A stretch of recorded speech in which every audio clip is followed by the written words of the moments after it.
ତ ଆମର ଅଲରେଡ଼ି ମୋର ବୋଉର ବୋଉ ତ ସବୁ କରିଛି ଆଉ ମୋର ବୋଉର କିଛି କିଛି ମୁଁ ବୋଉକୁ କିଛି କିଛି ହେଲ୍ପ କରିଛି। ଆମର ଅଲରେଡ଼ି ହେଇଗଲାଣି ଶାଗ ଭଜା ଆଉ ମୂଳା ପିଠଉ ମଞ୍ଜା ପିଠଉ ଏବେ ଛତୁ ଭଜା ହେଉଛି ସେଇଠି ପକୁଡ଼ି ଅଛି ଆଉ ତାପରେ କାକୁଡ଼ି ବି ଅଛି। ତ ଆପଣମାନଙ୍କ ସାଙ୍ଗେ ସେୟାର କରିବି ପଖାଳ କଂସାର ପୁରା ଥାଳିଟା। ମୁଁ ନାଇଁ ଲିଜା ଶୁଖେଇଲା। ଓହୋ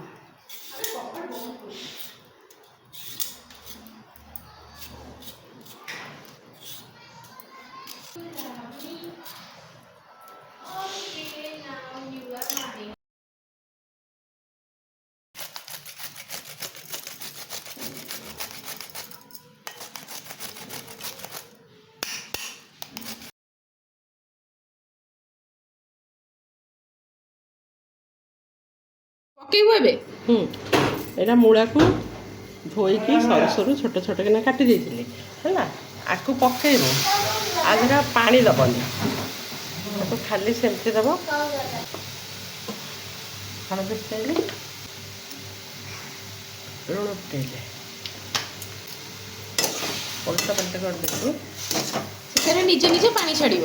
ତା ଦେହରେ ନିଜେ ନିଜେ ପାଣି ବାହାରିବ। ମୂଳାଟା ନା ମୂଳାରୁ ପାଣି ବାହାରିବ। ମୂଳା ମଞ୍ଜା ଏଇଭଳିଆ ଜିନିଷରୁ ପାଣି ବାହାରିବ। ତାକୁ ଘୋଡ଼େଇ ଦେଲେ ସେଟାରେ ପାଣି ବାହାରିଯିବ।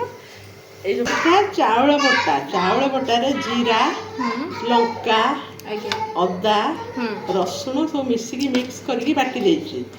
ସେଇଥିରେ ଯେହେତୁ ପକେଇଛି ହଳଦୀ ଆଉ ଲୁଣ ପକେଇକି ସିଝେଇଛି, ସେଇଥିପାଇଁ ପିଠରେ ଆଉ ହଳଦୀ ଲୁଣ ପକେଇଲି ନାହିଁ, କାରଣ ସେଇଥିରୁ ଏଥିରେ ମିଶିକି ସେମ୍ ହେଇଯିବ। ମୂଳା ପିଠଉ ଯାହା ହବ ଫେଣ୍ଟି ଦେଲେ ପୁରା ଦେଖ ହଳଦୀ ଠିକ୍ ହେଇଗଲା। ଲଙ୍କା ଟିକେ ଲୁଣ ଯଦି କମିଯିବ ତାହେଲେ ନିଜ ରୁଚି ଅନୁସାରେ ଦେଇଦେବ ହେଲା। ବେଶୀ ବଡ଼ କରିବୁନି କି ବେଶୀ ଛୋଟ କରିବୁନି, ଏଇ ସାଇଜ୍ କରିବ ଏମିତି ପକେଇବୁ ହେଲା।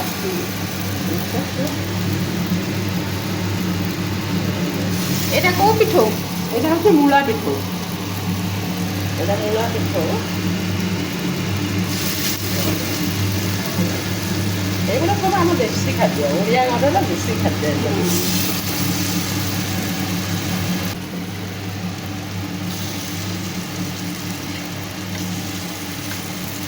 ଯେହେତୁ ଇଏ ସିଝା ହେଇଯାଇଛି ନା, ବେଶୀ ସମୟ ଆଉ ତାର ଦରକାର ନାହିଁ, ଖାଲି ବ୍ରାଉନ୍ ହେବାକୁ ଦରକାର। ତେଲ ବି କମ୍ ପିଇବ, ସିଝା ହେଇଯାଇଛି ତେଲଟା ବି କମ୍ ପିଇବ, ଦେହ ପାଇଁ ବି ଭଲ।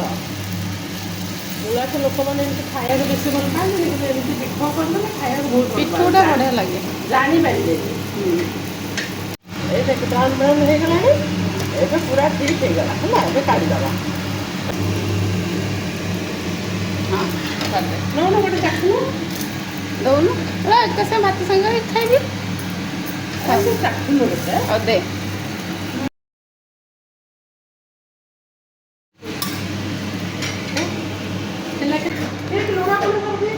ହଁ ପୁରା ଠିକ୍ ଅଛି ବା।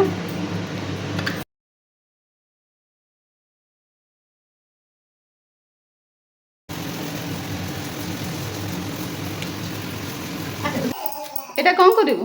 ମଞ୍ଜା ପିଠଉ ଚୁନା ଚୁନା କିନା କାଟିଦେବି କି ପିଠଉ ହବ। କେମିତି କ'ଣ କାଟନ୍ତି ଟିକେ ମୋତେ ବତେଇଲୁ। ଏଇଟା ହଳଦୀରେ ପକେଇଦେଲି, କାଟିକି ଚୁନା ଚୁନା କରିକି। ହଳଦୀରେ ନ ପକେଇଲେ କଳା ପଡ଼ିଯିବ। ଏମିତି ଗୋଲ ଗୋଲ ସରୁ ସରୁ କିନା ଏମିତି କାଟୁଛି, ଏମିତି ଗୋଲ ଗୋଲ ସରୁ ସରୁ କିନା କାଟିବ। କାଟିକି ଏଇଠୁ ସୂତାଟା ବାହାର କରିବ, ନହେଲେ ପାଟିରେ ସୂତା ଲାଗିବ। ଏଇଠି ଦେଖ, ଏଇଠି ଗୋଟେ ପ୍ରକାର ସୂତା ବାହାରେ, ଏଇଠି ସୂତାଟା ବାହାରିଲା। ତାକୁ ହାତରେ ଏମିତି ଗୁଡ଼େଇବ, ଗୁଡ଼େଇ ଦେଲେ ଏଇଠି ସୂତାଟା ବାହାରିଲା ହେଲା। ତାକୁ ତାପରେ କ'ଣ କରିବୁ, ରଖିବା ଅଳ୍ପ ଅଳ୍ପ କିନା କରିବି। ଚୁନା ଚୁନା କିନା କାଟିବ, ଏମିତି ଲମ୍ବା ଲମ୍ବା କରିକି କାଟିଦେବ। କାଟିକି ଏମିତି ଛୋଟ ଛୋଟ ଏକଦମ ଚୁନ ଚୁନ କିନା କାଟିବ, ନହେଲେ ମଞ୍ଜା ପିଠଉ ଜମା ସ୍ୱାଦ ଲାଗିବନି। ଏମିତି କାଟିବ। ହଳଦୀ ପାଣିରେ ଏଇଟା ପକେଇବ, ହଳଦୀ ପାଣିରେ ପଡ଼ିଲେ କଳା ହେବନି ହେଲା। ଏମିତି କରିବ।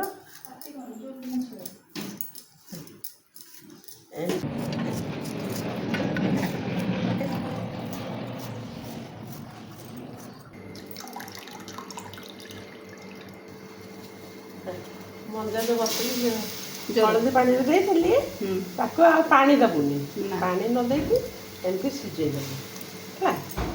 ଏମିତି ସିଝେଇ ଦେବୁ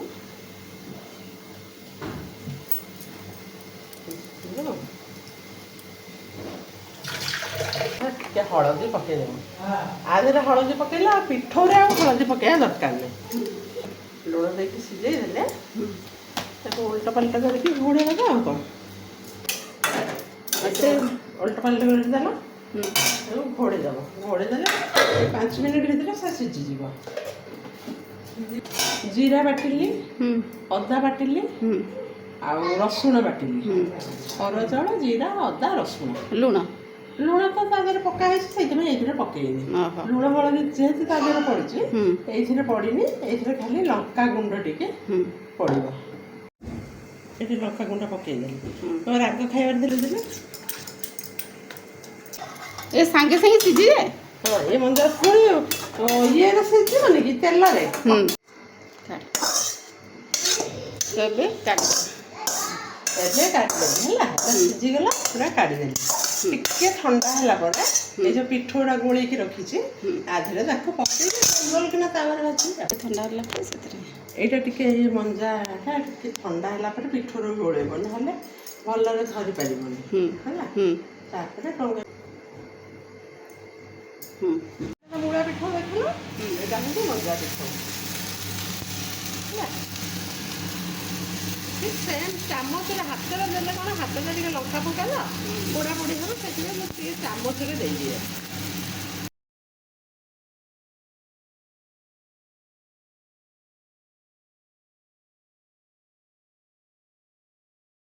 ସିଝିଥାଏ ନା, ବେଶୀ ସମୟ ଲାଗିବ। ସେଇ ସେମ୍ କଥା, ସାଙ୍ଗେ ସାଙ୍ଗେ ଓଲଟେଇବ, ତାପରେ ବ୍ରାଉନ୍ ହେବା ଯାଏ ପୁଣି ଛାଡ଼ିବ ଆଉ କ'ଣ।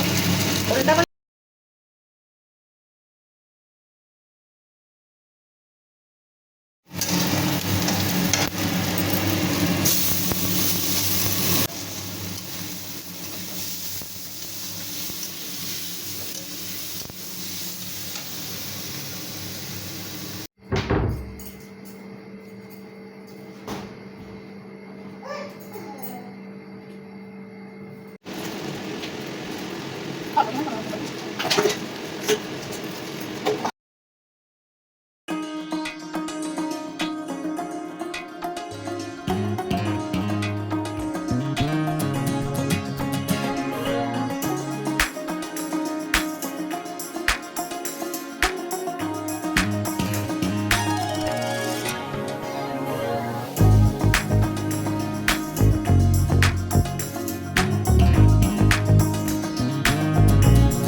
କାକୁଡି ଖୋଜିଲୁ, ଗୁଡାଏ ଖୋଜିଲୁ, ସେ ଖରା ହେଇଗଲାଣି, ସେମାନେ ଆଉ କିଏ ନଥିଲେ।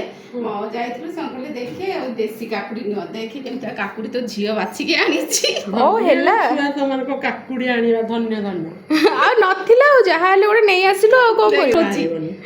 ଅନେଇବୁ, ହଉ ହେଲା, ଆଉ ଚଳେଇଦବା। ଆଉ ଏଗୁଡା ଏଇଥିରୁ ଅଧା ଅଧା କଟା ହେଇକି ଫୋପଡା ହେଇଛି। ରୋଜି ତୁ କ'ଣ କରିବୁ? ମୁଁ ଖାଇବି, ଖାଆନି ଏତେ। ମୁଁ ହେଲ୍ପ କରୁଛି, ମୋ ବୋଉ ସାଙ୍ଗେ ଟିକେ ଟିକେ ମିଶିକି ହେଲ୍ପ କରୁଛି ହେଲା। ଆଉ ଦୁଇଟା ଯାକ ଜମାରୁ ବି ହେଲ୍ପ କରୁନାହାନ୍ତି, ଖାଲି ଖାଇବେ।